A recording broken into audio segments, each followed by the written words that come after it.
Okay then guys, what's going on? Cloud Plays here and welcome back to another video here on the channel. Today we're inside of Starfield where we have got so much information, including the Starfield Creation Kit mod support by Bethesda, and we've also got insight for the first Starfield expansion, and it's been confirmed.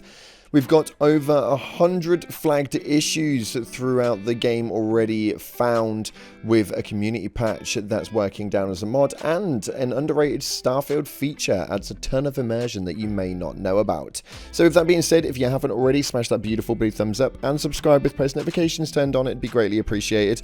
On top of that, check out our sponsor Advanced GG, the #1 clinically proven energy supplement on the market. My favorite flavor, cherry vanilla, and you guys can check out an array of flavors via the link in the description, and go ahead and use code CLOUD at checkout for a cheeky discount. Now with that being said, let's dive on into the news inside of Starfield. So Todd Howard actually confirms a Starfield Creation Kit mod which will support and will launch in 2024. Now, they go into this quite a bit where it says, while it's certainly true that Starfield already has more mods than most games ever receive during their entire lifetime, including the hotly anticipated script extender, it doesn't take an eagle's eye to notice that there are a vast majority of them are still relatively limited in scope. And that's for good reason too, as Starfield's currently missing a crucial feature that all Bethesda Game Studio RPGs eventually receive: the Creation Kit support. Until Creation Kit 2, built specifically for Starfield's Creation Engine 2, comes out, modders won't be able to easily add new weapons, customizations, and other assorted goodies into the game, but the good news is that it's bound to happen relatively soon, with Todd Howard actually stating that it is going to be coming in 2024. So all you PC players out there, get excited for the year to come, as Starfield is going to be really freaking interesting, to say the least. We've seen what they've done to Skyrim, we've seen what they've done to Fallout. It's only a matter of time before Starfield becomes an absolutely obliterated mess filled with different mods of new weapons and armor sorts. On top of that though, something that has been confirmed that is official by Bethesda is the first Starfield expansion, and it's already been confirmed. Starfield Shattered Space was the final reveal in a massive showcase, and there might be more to come. The first Starfield story expansion is called Starfield Shattered Space. At the end of the Starfield Direct, Bethesda took us through the Starfield Collector's Editions and pre-order bonuses. Among those, the Starfield Premium Edition was confirmed, offering 5 days of Starfield Early Access, a skin pack, a digital soundtrack, and an art book, and something called Starfield Shattered Space, referencing the game's first story expansion. There's a lot to unpick here, but very little detail to go with it. Shattered Space is clearly setting us up for a post-launch content, and it seems that we might be looking something in the vein of Skyrim's larger Dawnguard and Dragonborn expansion. This is something which is extremely exciting. However, the suggestion that this is the first Starfield expansion could point more firmly towards a collection of Fallout-style efforts. Bethesda and Obsidian tended to release a collection of slightly smaller narrative efforts for those games, although Fallout 4's Far Harbor was a notable exception.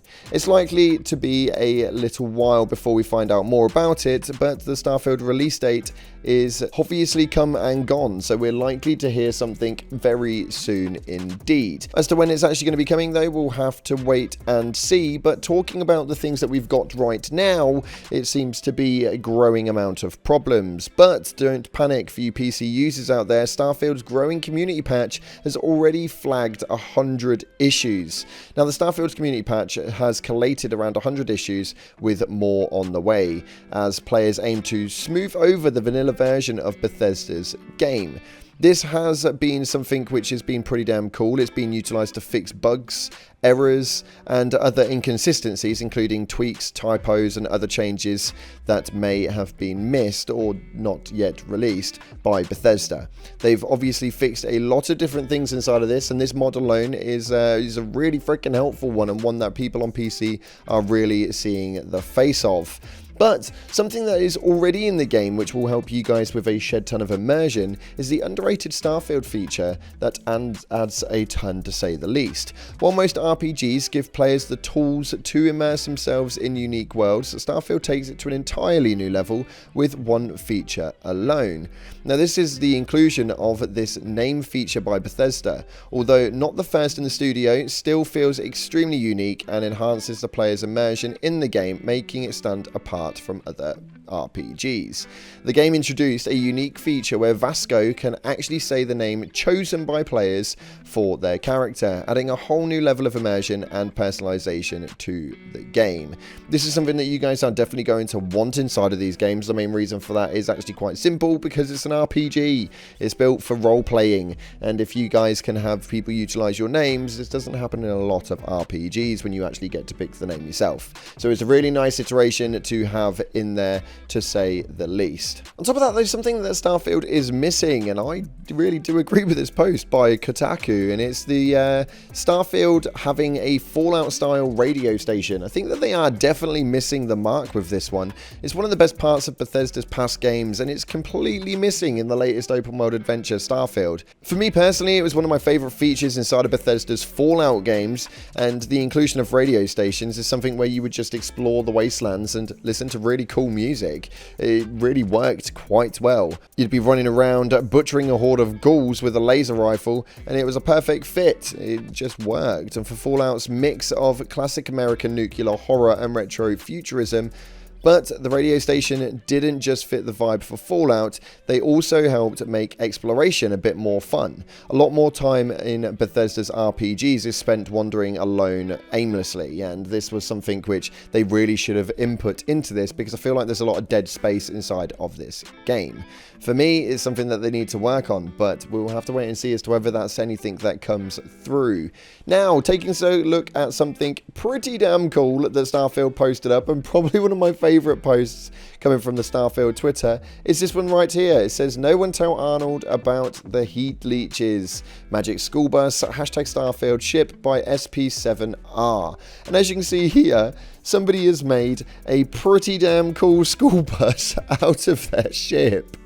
And it just looks absolutely incredible. They've put so much effort into this. Not only is this thing absolutely ginormous, but just flying through space, it looks so damn cool.